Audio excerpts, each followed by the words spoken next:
ओम श्री गणेशाय नमः। श्री सरस्वत्यै नमः।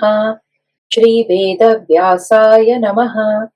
नारायणं नमस्कृत्य नरं चैव नरोत्तमं देवीं सरस्वतीं व्यासं ततो जयमुदीरयेत्।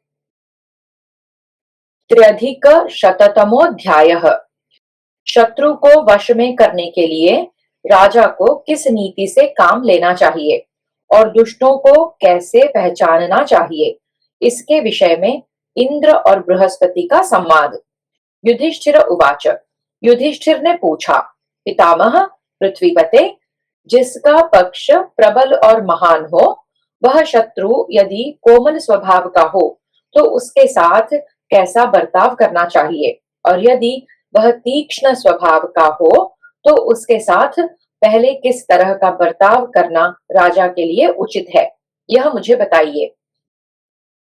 भीष्म उवाच। भीष्म जी ने कहा, युधिष्ठिर, इस विषय में विद्वान पुरुष बृहस्पति और इंद्र के संवाद रूप एक प्राचीन इतिहास का उदाहरण दिया करते हैं। एक समय की बात है, शत्रुवीरों का संहार करने वाले देवराज इंद्र ने बृहस्पति जी के पास जा उन्हें हाथ जोड़कर प्रणाम किया और इस प्रकार पूछा। इंद्र उवाच। इंद्र बोले, ब्रह्मन, मैं आलस्य रहित हो अपने शत्रुओं के प्रति कैसा बर्ताव करूं, उन सब का समूलोच्छेद किए बिना ही उन्हें किस उपाय से वश में करूं। दो सेनाओं में परस्पर भिड़ंत हो जाने पर विजय दोनों पक्षों के लिए साधारण सी वस्तु हो जाती है। अमुक पक्ष की ही जीत होगी, यह नियम नहीं रह जाता। अतः मुझे क्या करना चाहिए जिससे शत्रुओं को संताप देने वाली यह समुज्वल राज्य लक्ष्मी मुझे कभी न छोड़े। उनके इस प्रकार पूछने पर धर्म, अर्थ और काम के प्रतिपादन में कुशल, प्रतिभाशाली तथा राजधर्म के विधान को जानने वाले बृहस्पति ने इंद्र को इस प्रकार उत्तर दिया। बृहस्पतिरुवाच। बृहस्पति जी बोले, राजन, कोई भी राजा कभी कलह या युद्ध के द्वारा शत्रुओं को वश में करने की इच्छा न करे। असहनशीलता अथवा क्षमा को छोड़ना यह बालकों या मूर्खों द्वारा सेवित मार्ग है। शत्रु के वध की इच्छा रखने वाले राजा को चाहिए कि वह क्रोध, भय और हर्ष को अपने ही मन में रोक ले तथा शत्रु को सावधान न करे। भीतर से विश्वास न करते हुए भी बाहर से विश्वस्त पुरुष की भांति अपना भाव प्रदर्शित करते हुए शत्रु की सेवा करे। सदा उससे प्रिय वचन ही बोले, कभी कोई अप्रिय बर्ताव न करे। पुरंदर, सूखे वैर से अलग रहे। कंठ को पीड़ा देने वाले वाद विवाद को त्याग दे। जैसे व्याध अपने कार्य में सावधानी के साथ संलग्न हो पक्षियों को फंसाने के लिए उन्हीं के समान बोली बोलता है और मौका पाकर उन पक्षियों को वश में कर लेता है, उसी प्रकार उद्योगशील राजा धीरे धीरे शत्रुओं को वश में कर ले, तत्पश्चात उन्हें मार डाले। इंद्र, जो सदा शत्रुओं का तिरस्कार ही करता है, वह सुख से सोने नहीं पाता। वह दुष्टात्मा नरेश बांस और घास फूस में प्रज्वलित हो चट चट शब्द वाली आग के समान सदा जागता ही रहता है। प्रभो, जब युद्ध में विजय एक सामान्य वस्तु है, किसी को भी वह मिल सकती है, तब उसके लिए पहले ही युद्ध नहीं करना चाहिए, अपितु शत्रु को अच्छी तरह विश्वास दिलाकर वश में कर लेने के पश्चात अवसर देखकर उसके सारे मंसूबे को नष्ट कर देना चाहिए। शत्रु के द्वारा उपेक्षा अथवा अवहेलना की जाने पर भी राजा अपने मन में हिम्मत न हारे। वह मंत्रियों सहित मंत्रवेत्ता महापुरुषों के साथ कर्तव्य का निश्चय करके समय आने पर जब शत्रु की स्थिति कुछ डावाडोल हो जाए, तब उस पर प्रहार करे और विश्वास पात्र पुरुषों को भेजकर उनके द्वारा शत्रु की सेना में फूट डलवा दे। राजा शत्रु के राज्य की आदि मध्य और अंतिम सीमा को जानकर गुप्त रूप से मंत्रियों के साथ बैठकर अपने कर्तव्य का निश्चय कर तथा शत्रु की सेना की संख्या कितनी है इसको अच्छी तरह जानते हुए ही उसमें फूट डालने की चेष्टा करे। राजा को चाहिए कि वह दूर रहकर गुप्तचरों द्वारा शत्रु की सेना में मतभेद पैदा करे, घूस देकर लोगों को अपने पक्ष में करने की चेष्टा करे अथवा उनके ऊपर विभिन्न औषधों का प्रयोग करे, परंतु किसी तरह भी शत्रुओं के साथ प्रकट रूप से साक्षात संबंध स्थापित करने की इच्छा न करे। अनुकूल अवसर पाने के लिए कालक्षेप ही करता रहे। उसके लिए दीर्घ काल तक भी प्रतीक्षा करनी पड़े तो वो करे, जिससे शत्रुओं को भली भांति विश्वास हो जाए, तदनंतर मौका पाकर उन्हें मार ही डाले। राजा शत्रुओं पर तत्काल आक्रमण न करे, अवश्यम भावी विजय के उपाय पर विचार करे, न तो उस पर विष का प्रयोग करे और न उसे कठोर वचनों द्वारा ही घायल करे। देवेंद्र, जो शत्रु को मारना चाहता है उस पुरुष के लिए बारंबार मौका हाथ में नहीं लगता, अतः जब कभी अवसर मिल जाए उस समय उस पर अवश्य प्रहार करे। समय की प्रतीक्षा करने वाले पुरुष के लिए जो उपयुक्त अवसर आकर भी चला जाता है वह अभीष्ट कार्य करने की इच्छा वाले उस पुरुष के लिए फिर दुर्लभ हो जाता है। श्रेष्ठ पुरुषों की सम्मति लेकर अपने बल को सदा बढ़ाता रहे, जब तक अनुकूल अवसर न आए तब तक अपने मित्रों की संख्या बढ़ावे और शत्रु को भी पीड़ा न दे, परंतु अवसर आ जाए तो शत्रु पर प्रहार करने से न चूके। काम, क्रोध तथा अहंकार को त्याग कर सावधानी के साथ बारंबार शत्रुओं के छिद्रों को देखता रहे। सुरश्रेष्ठ इंद्र, कोमलता, दंड, आलस्य, असावधानी और शत्रुओं द्वारा अच्छी तरह प्रयोग की हुई माया, ये अनभिज्ञ राजा को बड़े कष्ट में डाल देते हैं। कोमलता, दंड, आलस्य और प्रमाद, इन चारों को नष्ट करके शत्रु की माया का भी प्रतिकार करे, तत्पश्चात वह बिना विचारे शत्रुओं पर प्रहार कर सकता है। राजा अकेला ही जिस गुप्त कार्य को कर सके उसे अवश्य कर डाले, क्योंकि मंत्री लोग कभी कभी गुप्त विषय को प्रकाशित कर देते हैं और नहीं तो आपस में ही एक दूसरे को सुना देते हैं। जो कार्य अकेले करना असंभव हो जाए उसी के लिए दूसरों के साथ बैठकर विचार विमर्श करे। यदि शत्रु दूरस्थ होने के कारण दृष्टिगोचर न हो तो उस पर ब्रह्मदंड का प्रयोग करे, और यदि शत्रु निकटवर्ती होने के कारण दृष्टिगोचर हो तो उस पर चतुरंगिणी सेना भेजकर आक्रमण करे। राजा शत्रु के प्रति पहले भेद नीति का प्रयोग करे, तत्पश्चात वह उपयुक्त अवसर आने पर भिन्न भिन्न शत्रु के प्रति भिन्न भिन्न समय में चुपचाप दंड नीति का प्रयोग करे। यदि बलवान शत्रु से पाला पड़ जाए और समय उसी के अनुकूल हो तो राजा उसके सामने नतमस्तक हो जाए, और जब वह शत्रु असावधान हो तब स्वयं सावधान और उद्योगशील होकर उसके वध के उपाय का अन्वेषण करे। राजा को चाहिए कि वह मस्तक झुकाकर, दान देकर तथा मीठे वचन बोलकर शत्रु का भी मित्र के समान ही सेवन करे। उसके मन में कभी संदेह न उत्पन्न होने दे। जिन शत्रुओं के मन में संदेह उत्पन्न हो गया हो उनके निकटवर्ती स्थानों में रहना या आना जाना सदा के लिए त्याग दे।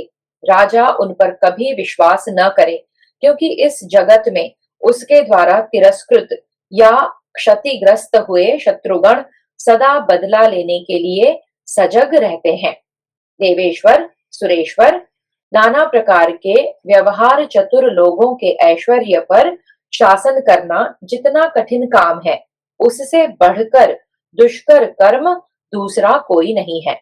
वैसे भिन्न भिन्न व्यवहार चतुर लोगों के ऐश्वर्य पर भी शासन करना तभी संभव बताया गया है जबकि राजा मनोयोग का आश्रय ले, सदा इसके लिए प्रयत्नशील रहे कि कौन मित्र है तथा कौन शत्रु, इसका विचार करता रहे।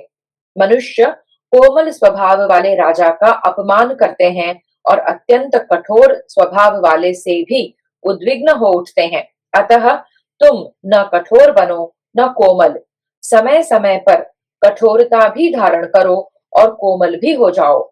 जैसे जल का प्रवाह बड़े वेग से बह रहा हो और सब ओर जल ही जल फैल रहा हो, उस समय नदी तट के विदीर्ण होकर गिर जाने का सदा ही भय रहता है।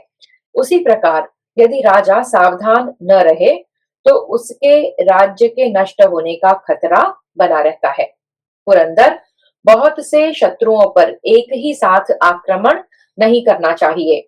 साम दान भेद और दंड के द्वारा इन शत्रुओं में से एक एक को बारी बारी से कुचल कर शेष बचे हुए शत्रु को पीस डालने के लिए कुशलता पूर्वक प्रयत्न आरंभ करे।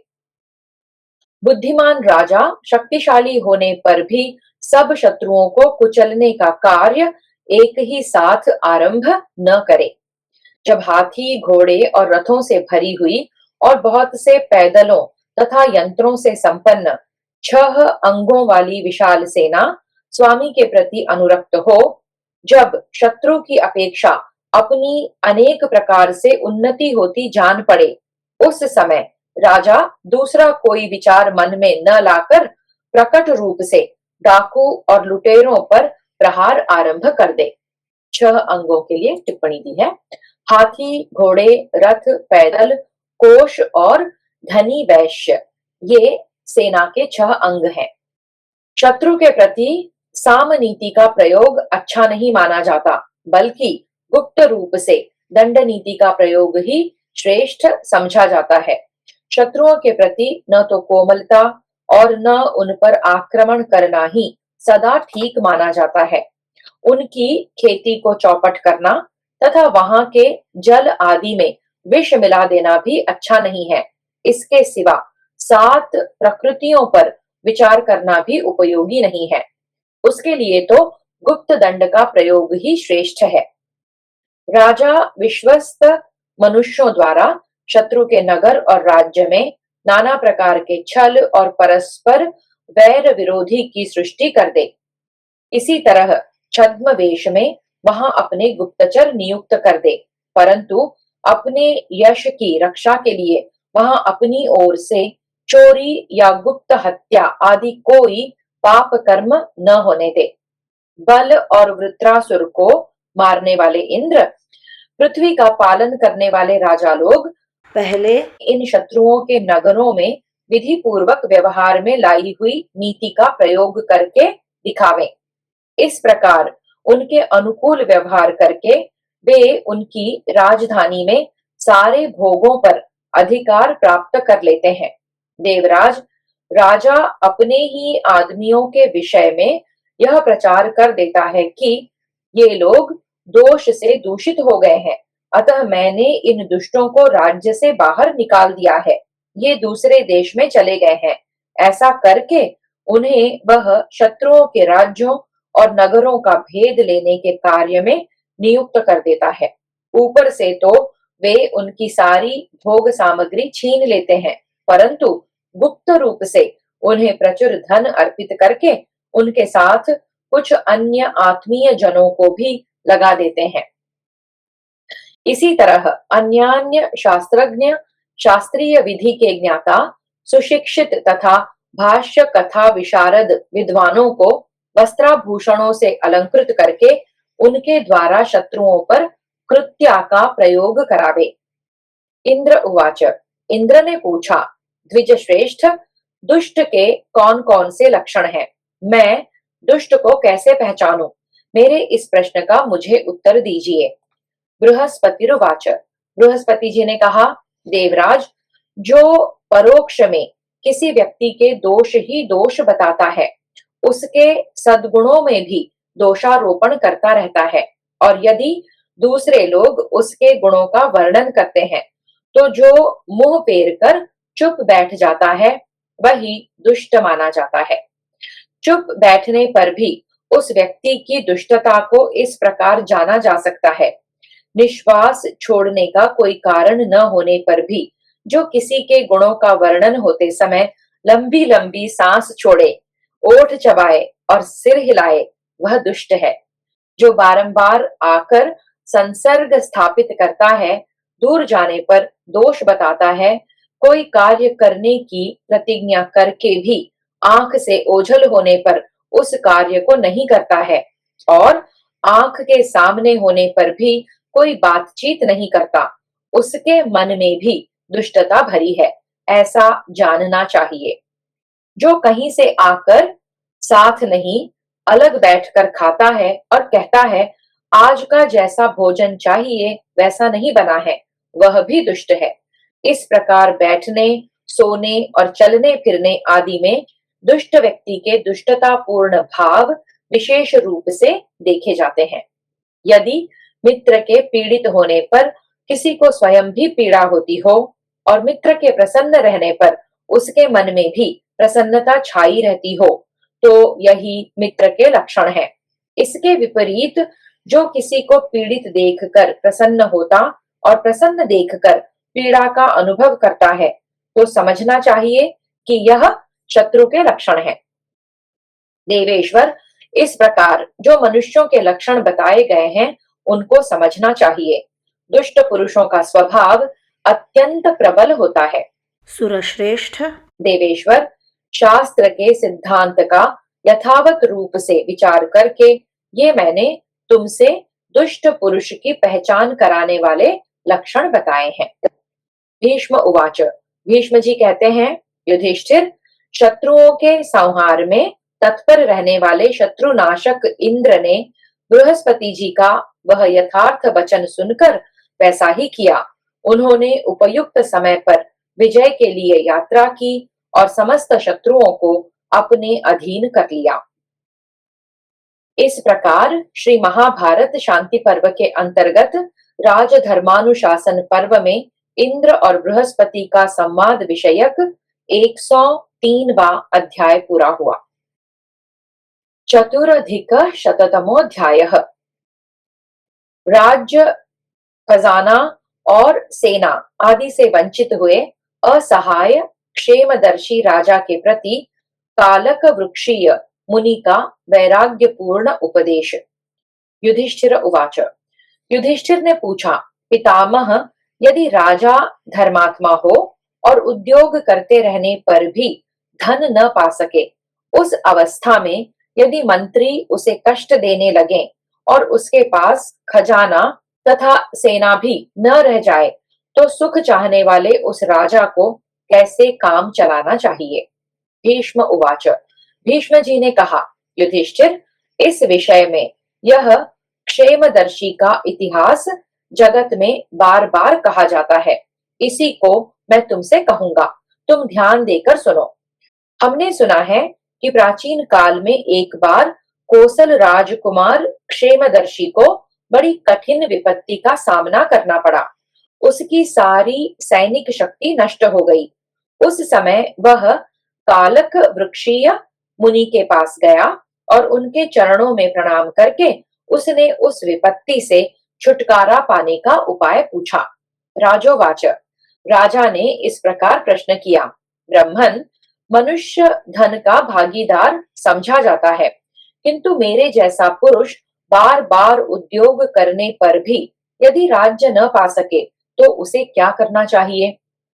साधु शिरोमणे, आत्मघात करने, दीनता दिखाने, दूसरों की शरण में जाने तथा इसी तरह के और भी नीच कर्म करने की बात छोड़कर दूसरा कोई उपाय हो तो वह मुझे बताइए। जो मानसिक अथवा शारीरिक रोग से पीड़ित है, ऐसे मनुष्य को आप जैसे धर्मज्ञ और कृतज्ञ महात्मा ही शरण देने वाले होते हैं। मनुष्यों को जब कभी विषय भोगों से वैराग्य होता है, तब विरक्त होने पर वह हर्ष और शोक को त्याग देता है तथा ज्ञान में धन पाकर नित्य सुख का अनुभव करने लगता है। जिनके सुख का आधार धन है, अर्थात जो धन से ही सुख मानते हैं, उन मनुष्यों के लिए मैं निरंतर शोक करता हूँ, क्योंकि मेरे पास धन बहुत था, परंतु वह सब सपने में मिली हुई संपत्ति की तरह नष्ट हो गया। मेरी समझ में जो अपनी विशाल संपत्ति को त्याग देते हैं, वे अत्यंत दुष्कर कार्य करते हैं। मेरे पास तो अब धन के नाम पर कुछ नहीं है, तो भी मैं उसका मोह नहीं छोड़ पाता हूँ। ब्रह्मन, मैं राज्य लक्ष्मी से भ्रष्ट, दीन और आर्त होकर इस शोचनीय अवस्था में आ पड़ा हूँ। इस जगत में धन के अतिरिक्त जो सुख हो, उसी का मुझे उपदेश कीजिए। बुद्धिमान कौशल राजकुमार के इस प्रकार पूछने पर महातेजस्वी कालक वृक्षीय मुनि ने इस तरह उत्तर दिया। मुनिरुवाच, मुनि बोले, राजकुमार, तुम समझदार हो, अतः तुम्हें पहले से ही अपनी बुद्धि के द्वारा ऐसा ही निश्चय कर लेना उचित था। इस जगत में मैं और मेरा कहकर जो कुछ भी समझा या ग्रहण किया जाता है, वह सब अनित्य ही है। तुम जिस किसी वस्तु को ऐसा मानते हो कि यह है, वह सब पहले ही समझ लो कि नहीं है। ऐसा समझने वाला विद्वान पुरुष कठिन से कठिन विपत्ति में पड़ने पर भी व्यथित नहीं होता। जो वस्तु पहले थी और होगी, वह सब न तो थी और न होगी ही। इस प्रकार जानने योग्य तत्व को जान लेने पर तुम संपूर्ण अधर्मों से छुटकारा पा जाओगे। जो वस्तु पहले बहुत बड़े समुदाय के अधीन यानी गणतंत्र रह चुकी है, तथा जो एक के बाद दूसरे की होती जाए, वह सब की सब तुम्हारी भी नहीं है। इस बात को भली भांति समझ लेने पर किसको बारंबार चिंता होगी। यह राजलक्ष्मी होकर भी नहीं रहती, और जिनके पास नहीं होती उनके पास आ जाती है, परंतु शोक की सामर्थ्य नहीं है कि वह गई हुई संपत्ति को लौटा लावे। अतः किसी तरह भी शोक नहीं करना चाहिए। राजन, बताओ तो सही, तुम्हारे पिता आज कहाँ हैं? तुम्हारे पितामह अब कहाँ चले गए? आज न तो तुम उन्हें देखते हो और न वे तुम्हें देख पाते हैं। यह शरीर अनित्य है, इस बात को तुम देखते और समझते हो, फिर उन पूर्वजों के लिए क्यों निरंतर शोक करते हो? जरा बुद्धि लगाकर विचार तो करो, निश्चय ही एक दिन तुम भी नहीं रहोगे। नरेश्वर, मैं, तुम्हारे मित्र और शत्रु, ये हम सब लोग एक दिन नहीं रहेंगे। यह सब कुछ नष्ट हो जाएगा। इस समय जो 20 या 30 वर्ष की अवस्था वाले मनुष्य हैं, ये सभी 100 वर्ष के पहले ही मर जाएंगे। ऐसी दशा में यदि मनुष्य बहुत बड़ी संपत्ति से न बिछुड़ जाए, तो भी उसे यह मेरा नहीं है ऐसा समझकर अपना कल्याण अवश्य करना चाहिए। जो वस्तु भविष्य में मिलने वाली है, उसे यही माने कि वह मेरी नहीं है, तथा जो मिलकर नष्ट हो चुकी हो, उसके विषय में भी यही भाव रखे कि वह मेरी नहीं थी। जो ऐसा मानते हैं कि प्रारब्ध ही सबसे प्रबल है, वे ही विद्वान हैं और उन्हें सत्पुरुषों का आश्रय कहा गया है। जो धनाढ्य नहीं है, वे भी जीते हैं और कोई राज्य का शासन भी करते हैं। उनमें से कुछ तुम्हारे समान ही बुद्धि और पौरुष से संपन्न है, तथा कुछ तुमसे बढ़कर भी हो सकते हैं, परंतु वे भी तुम्हारी तरह शोक नहीं करते। अतः तुम भी शोक न करो। क्या तुम बुद्धि और पुरुषार्थ में उन मनुष्यों से श्रेष्ठ या उनके समान नहीं हो? राजोवाच, राजा ने कहा, ब्राह्मण, मैं तो यही समझता हूं कि वह सारा राज्य मुझे स्वतः अनायास ही प्राप्त हो गया था, और अब महान शक्तिशाली काल ने यह सब कुछ छीन लिया है।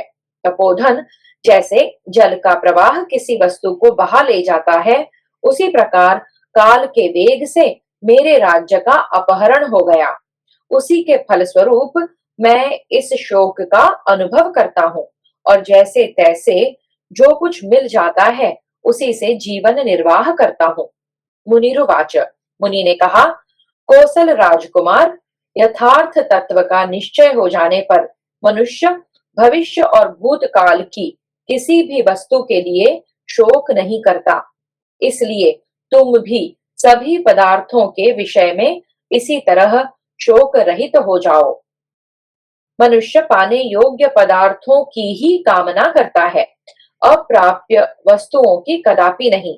अतः तुम्हें भी जो कुछ प्राप्त है उसी का उपभोग करते हुए अप्राप्त वस्तु के लिए कभी चिंतन नहीं करना चाहिए। कौशल नरेश, क्या तुम दैववश जो कुछ मिल जाए उसी से उतने ही आनंद के साथ रह सकोगे जैसे पहले रहते थे? आज राजलक्ष्मी से वंचित होने पर भी क्या तुम शुद्ध हृदय से शोक को छोड़ चुके हो? जब पहले संपत्ति प्राप्त होकर नष्ट हो जाती है तब उसी के कारण अपने को भाग्यहीन मानने वाला दुर्बुद्धि मनुष्य सदा विधाता की निंदा करता है और प्रारब्धवश प्राप्त हुए पदार्थों से उसे संतोष नहीं होता है। वह दूसरे धनी मनुष्यों को धन के अयोग्य मानता है। इसी कारण उसका यह ईर्ष्याजनक दुख सदा उसके पीछे लगा रहता है। राजन, अपने को पुरुष मानने वाले बहुत से मनुष्य ईर्ष्या और अहंकार से भरे होते हैं। कौशल नरेश, क्या तुम ऐसे ईर्ष्यालु तो नहीं हो? यद्यपि तुम्हारे पास लक्ष्मी नहीं है तो भी तुम दूसरों की संपत्ति देखकर सहन करो, क्योंकि चतुर मनुष्य दूसरों के यहाँ रहने वाली संपत्ति का भी सदा उपभोग करते हैं और जो लोगों से द्वेष रखता है उसके पास संपत्ति हो तो भी वह शीघ्र ही नष्ट हो जाती है।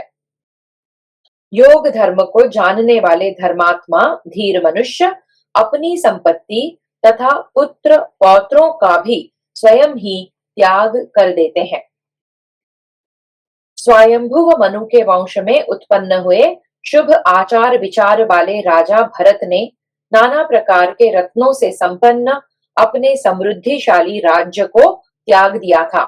यह बात मेरे सुनने में आई है। इसी प्रकार अन्य भूमिपालों ने भी महान अभ्युदयशाली राज्य का परित्याग किया है। राज्य छोड़कर वे सब के सब भूपाल वन में जंगली फल मूल खाकर रहते थे। वहीं वे तपस्या और दुख के पार पहुंच गए।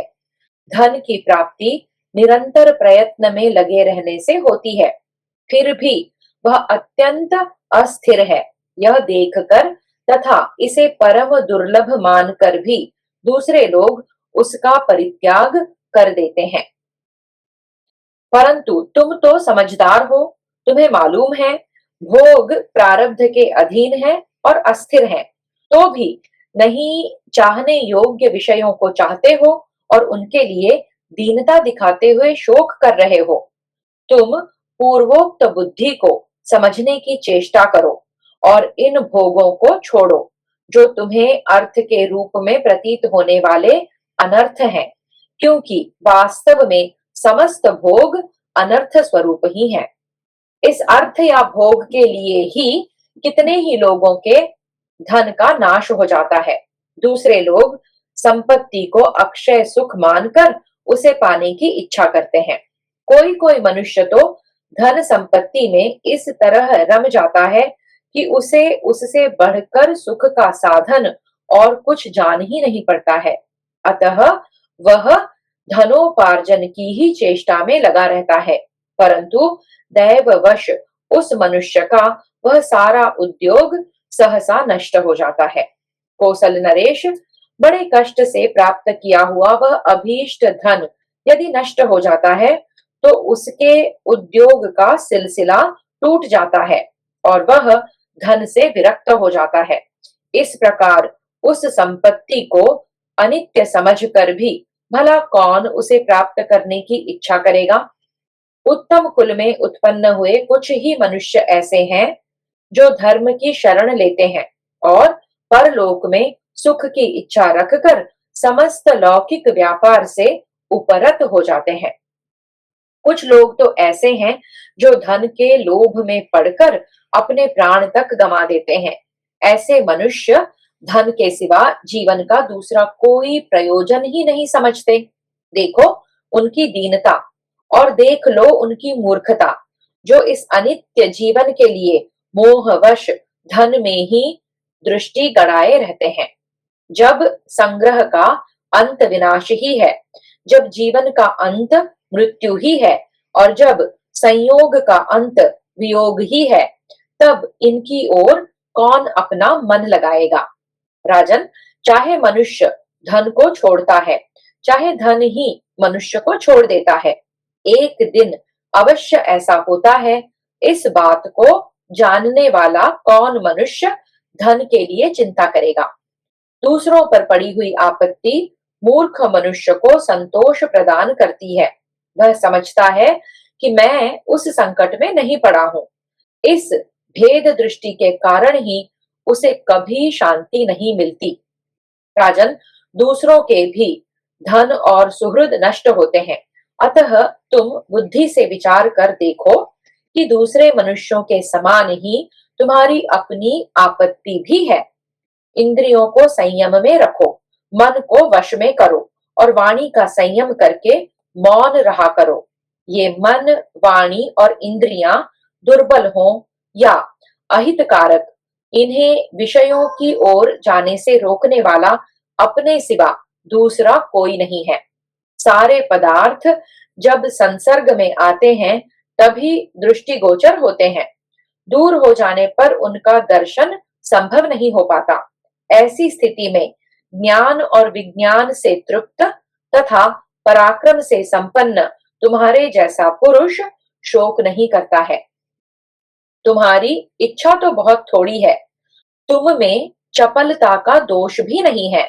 तुम्हारा हृदय कोमल और बुद्धि एक निश्चय पर डटी रहने वाली है तथा तुम जितेंद्रिय होने के साथ ही ब्रह्मचर्य से संपन्न भी हो। अतः तुम्हारे जैसे पुरुष को शोक नहीं करना चाहिए। तुमको हाथ में कपाल लेकर भीख मांगने वालों की तथा निर्दय पुरुषों की उस कपट भरी वृत्ति की इच्छा नहीं करनी चाहिए, जो अत्यंत पापपूर्ण, अनेक दोषों से दूषित तथा कायरों के ही योग्य है।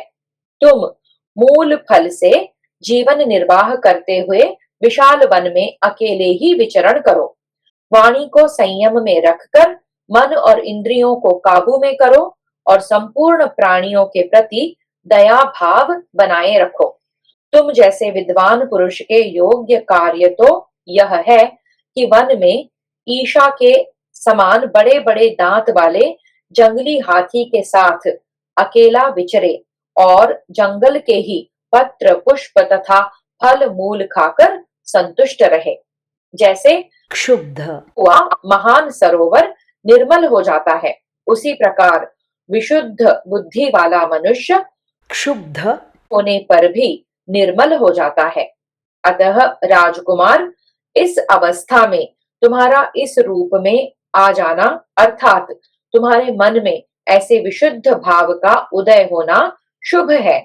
इस प्रकार के जीवन को ही मैं सुखमय समझता हूँ। राजन, तुम्हारे लिए अब धन संपत्ति की कोई संभावना नहीं है।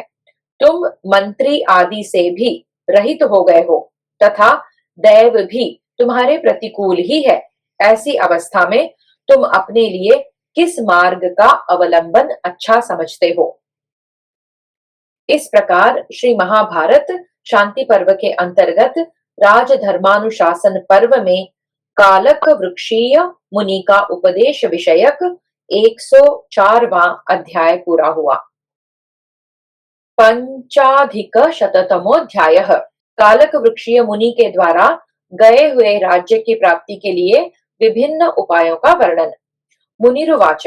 मुनि ने कहा, राजकुमार, यदि तुम अपने में कुछ पुरुषार्थ देखते हो तो मैं तुम्हें राज्य की प्राप्ति के लिए एक नीति बता रहा हूँ। यदि तुम उसे कार्य रूप में परिणत कर सको, उसके अनुसार ही सारा कार्य करो, तो मैं उस नीति का यथार्थ रूप से वर्णन करता हूँ। तुम वह सब पूर्ण रूप से सुनो। यदि तुम मेरी बताई हुई नीति के अनुसार कार्य करोगे, तो तुम्हें पुनः महान वैभव, राज्य, राज्य की मंत्रणा और विशाल संपत्ति की प्राप्ति होगी। राजन, यदि मेरी यह बात तुम्हें रुचती हो, तो फिर से कहो, क्या मैं तुमसे इस विषय का वर्णन करूं? राजोवाच, राजा ने कहा, प्रभो, आप अवश्य उस नीति का वर्णन करें। मैं आपकी शरण में आया हूँ। आपके साथ जो समागम प्राप्त हुआ है, यह आज व्यर्थ न हो। मुनिरुवाच, मुनि ने कहा, राजन, तुम दंभ, काम, क्रोध, हर्ष और भय को त्याग कर हाथ जोड़ मस्तक झुकाकर शत्रुओं की भी सेवा करो। तुम पवित्र व्यवहार और उत्तम कर्म द्वारा अपने प्रति विदेह राज का विश्वास उत्पन्न करो। विदेह राज सत्य प्रतिज्ञ है, अतः वे तुम्हें अवश्य धन प्रदान करेंगे। यदि ऐसा हुआ तो तुम समस्त प्राणियों के लिए प्रमाणभूत यानी कि विश्वास पात्र तथा राजा की दाहिनी बाह हो जाओगे।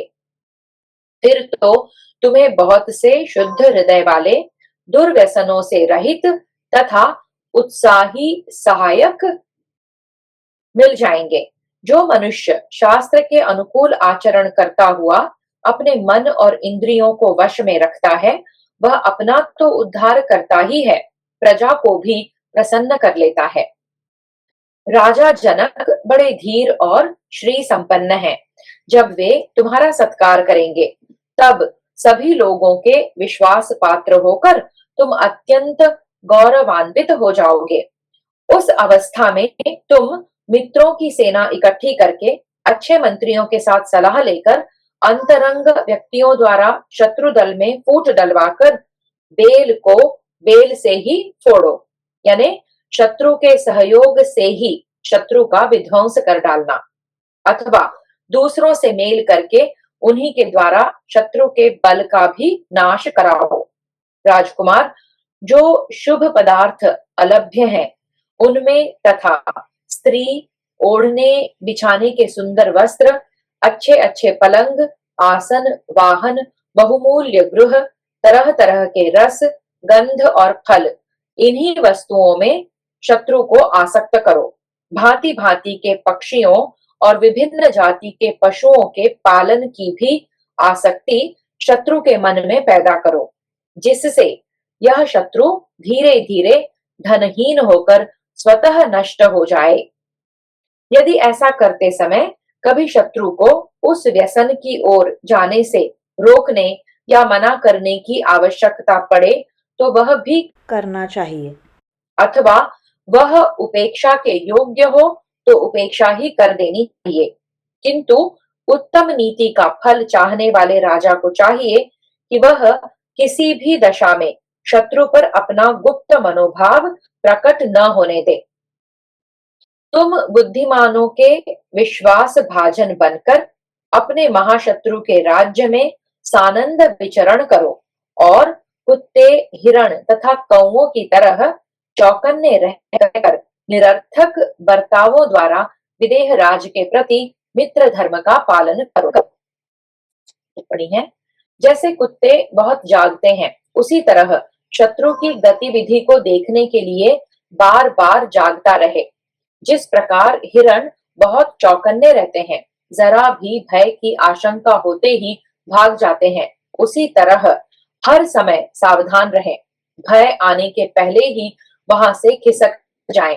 जैसे कौवे प्रत्येक मनुष्य की चेष्टा देखते रहते हैं, किसी को हाथ उठाते देख तुरंत उड़ जाते हैं, इसी प्रकार शत्रु की चेष्टा पर सदा दृष्टि रखें। शत्रु को इतने बड़े बड़े कार्य करने की प्रेरणा दो जिनका पूरा होना अत्यंत कठिन हो, और बलवान राजाओं के साथ शत्रु का ऐसा विरोध करा दो जो किसी विशाल नदी के समान अत्यंत दुस्तर हो। बड़े बड़े बगीचे लगवाकर बहुमूल्य पलंग बिछौने तथा भोग विलास के अन्य साधनों में खर्च कराकर उसका सारा खजाना खाली करा दो। तुम मिथिला के प्रसिद्ध ब्राह्मणों की प्रशंसा करके उनके द्वारा विदेह राज को बड़े बड़े यज्ञ और दान करने का उपदेश दिलाओ। नित्य ही वे ब्राह्मण तुम्हारा उपकार करेंगे और विदेह राज को भेड़ियों के समान नोच खाएंगे। इसमें संदेह नहीं कि पुण्यशील मानव परम गति को प्राप्त होता है, उसे स्वर्ग लोक में परम पवित्र स्थान की प्राप्ति होती है। कोसलराज धर्म अथवा अधर्म या उन दोनों में ही प्रवृत्त रहने वाले राजा का कोष निश्चय ही खाली हो जाता है। खजाना खाली होते ही राजा अपने शत्रुओं के वश में आ जाता है। शत्रु के राज्य में जो फल मूल और खेती आदि हो उसे गुप्त रूप से नष्ट करा दो, इससे उसके शत्रु प्रसन्न होते हैं। यह कार्य किसी मनुष्य का किया हुआ न बतावे, दैवी घटना कहकर उसका वर्णन करो। इसमें संदेह नहीं कि दैव का मारा हुआ मनुष्य शीघ्र ही नष्ट हो जाता है। हो सके तो शत्रु को विश्वजित नामक यज्ञ में लगा दो और उसके द्वारा दक्षिणा रूप में सर्वस्व दान कराकर उसे निर्धन बना दो। इससे तुम्हारा मनोरथ सिद्ध होगा। तदनंतर तुम्हें कष्ट पाते हुए किसी श्रेष्ठ पुरुष की दुरवस्था का और किसी योग धर्म के ज्ञाता पुण्यात्मा पुरुष की महिमा का राजा के सामने वर्णन करना चाहिए, जिससे शत्रु राजा अपने राज्य को त्याग देने की इच्छा करने लगे। यदि कदाचित वह प्रकृतिस्थ ही रह जाए, उसके ऊपर वैराग्य का प्रभाव न पड़े, तब अपने नियुक्त किए हुए पुरुषों द्वारा सर्व शत्रु विनाशक सिद्ध औषध के प्रयोग से शत्रु के हाथी घोड़े और मनुष्यों को मरवा डालना चाहिए। राजकुमार, अपने मन को वश में रखने वाला पुरुष यदि धर्म विरुद्ध आचरण करना सह सके तो ये तथा और भी बहुत से भली भांति सोचे हुए कपट पूर्ण प्रयोग हैं जो उसके द्वारा किए जा सकते हैं। इस प्रकार श्री महाभारत शांति पर्व के अंतर्गत राजधर्मानुशासन पर्व में अकालक वृक्षीय मुनि का उपदेश विषयक 105वां अध्याय पूरा हुआ। हरि ओम। श्री कृष्णार्पणमस्तु।